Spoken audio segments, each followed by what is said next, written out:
I'm Rebecca Work, and the winery is called Ampelos Cellars, and it's a winery that my husband and I do all the work ourselves. It's a very small winery in the Santa Barbara, Santa Rita Hills area. We make about a total of 3,500 cases, and so we have a vineyard as well, 25 acres planted, so 2/3 of what we make comes from our own vineyard. And many people don't really know the difference between those three practices. So basically you actually have 4 farming practices.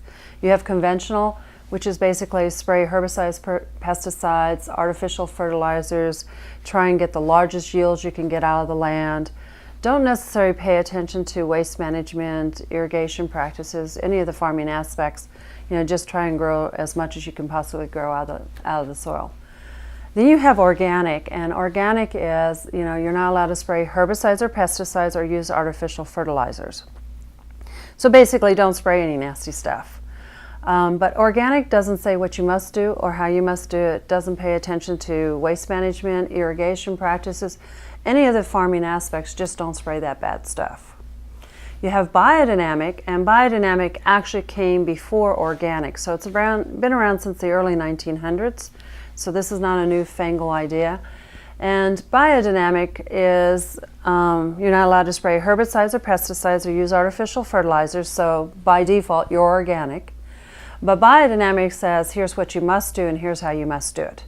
Biodynamic follows the earth schedule and not the farmer schedule. So examples of that would be, we know on a descending moon the earth takes in, and an ascending moon the earth lets out. So we irrigate on a descending moon because it takes less water. We get deeper penetrations than if we irrigated on ascending moon. Biodynamic says everything you take out of the vineyard you must bring back. So all of our stems, seeds, and skins come back, we compost it, we put it back in the vineyard. Biodynamic says you must treat everything like one holistic system. So we know we have a lot of beneficial insects. So to make sure those insects don't leave our vineyard, every 10th row is totally natural. Nobody's allowed to walk in it, no equipment's allowed to go there, and therefore when the tractor goes up and down the other rows, the beneficial insects have a safe place to go and we don't lose them. The thing with biodynamics though is it doesn't look at waste management, employee practices, some of the other aspects of farming. So sustainability is a term everybody's using, and there hasn't been much meat around it, but now there are starting to come out some certification processes. We were in the pilot of that. And sustainability breaks farming into 9 areas. So you have employee practices. Do you have a grievance process? Social practices. Do you tell your neighbors what you're doing? Don't spray at 5 in the morning. Soil management, waste management, irrigation. And you must qualify a minimum in each one of those areas, like we're 100% on solar power, so we've qualified in the energy area for that. But with sustainability, you can still spray herbicides and pesticides, certain ones, and use artificial fertilizers.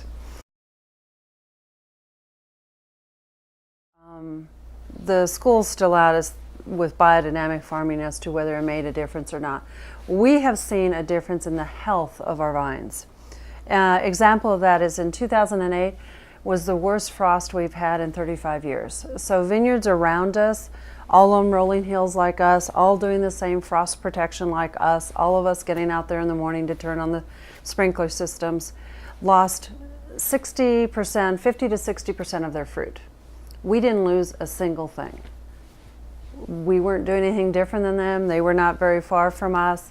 We think the biodynamic just made our vines stronger to protect themselves against the frost. We have seen in our vineyard where we have American oak trees in California. They're protected. You're not allowed to take them out, so you plant the vineyards around them. Problem is the oak trees take everything of the nutritional value out of the soil. So you try to plant your roses far back. And we still had the row right next, we planted it back, but the row by the oak trees just were not doing very well at all. We were about ready to take them out. And over the time of being biodynamically farmed since '05, as of last year, those vines were now catching up to the rest of the vineyard, which is telling us there's enough nutrition in the soils to support the oak tree as well as our vineyard. So we think just the healthiness of the vines, Another aspect is in that frost we got hit in the fall at the harvest time. So we got frost at the beginning, we got frost at the end. And that meant many of the vineyards who still had fruit out there, the vines totally shut down, and therefore were not going to develop any further than where they were. Our vines just kept on trucking. And so we were able to develop the flavors for our wines, even though we had that nasty frost. The thing with Santa Barbara is it probably doesn't have an identity, and that's its biggest problem. You think of Napa, you think of Cab. You think of Oregon, you think of Pinots. Santa Rita Hills, what do you think of? We've got Cabs, we've got Rhones, we've got Pinots, we've got everything across the board. I think with Santa Barbara, we are able to get tremendous hang time on our fruit. We don't start our harvest until the end of September, which is a really late time. And by having that longer hang time allows the flavors to develop so much more. We get so much more complexity, I think, from that in our wines. I think Santa Barbara is doing an awesome job in the Pinot area from Santa Rita Hills, the Rhone areas from like Happy Canyon, Foxen. We're starting to really show beautiful Sauvignon Blancs that are coming out of there now. And I think one of the things people don't really realize is really Santa Barbara is not only a great place for a lot of varietals, but we're not into yet the big commercialized, artificial kind of thing. You'll walk into many tasting rooms and meet the winemaker there. You'll meet the owner and winemaker like me and my husband are. So Santa Barbara has a lot to offer.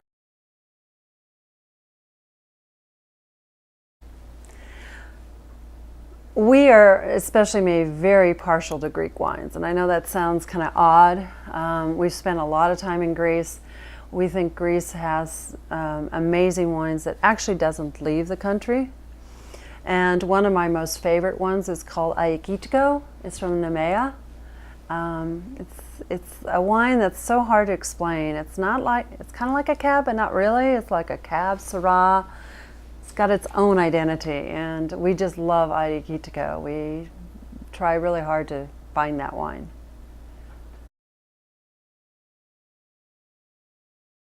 It's no longer just something to drink that's good. It's more where we're having a lot of people coming in who want to really learn what goes behind that wine.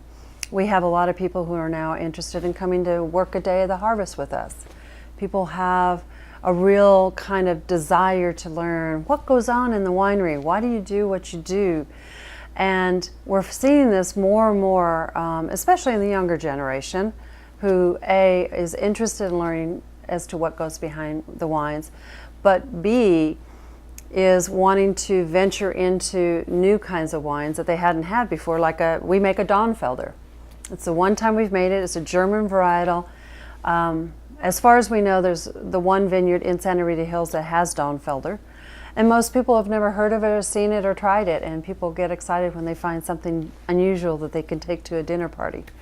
I think in the past, people were into the white Zinfandels, and that was just something to drink, but nobody really was interested in what went on behind and how do you make white Zin, even though I'm not a white Zinfandel person at all, but I think they want to get rid of all of the technical terms around it, but understand, what is a clone? Most people don't understand, varietals are, Pinot Noir, Syrah, Cabs, and then within each of those varietals you have clones. And most people don't have a single idea what a clone is. And I always explain it's like apples. You have Granny Smith, Red Delicious, the different ones. And each one of those apples have totally different flavors. And the clones that we have for like Pinot Noir are absolutely totally different, and therefore makes it our spice cabinet to make the kind of style of wine we want to make. And people love it. So they come out, and then I let them taste the difference between a Pinot Noir clone 115 versus a 667 versus a 777, and they can see how those different clones can make the style of wine you want to make. And so I think people are really wanting to be educated as to what goes into that wine.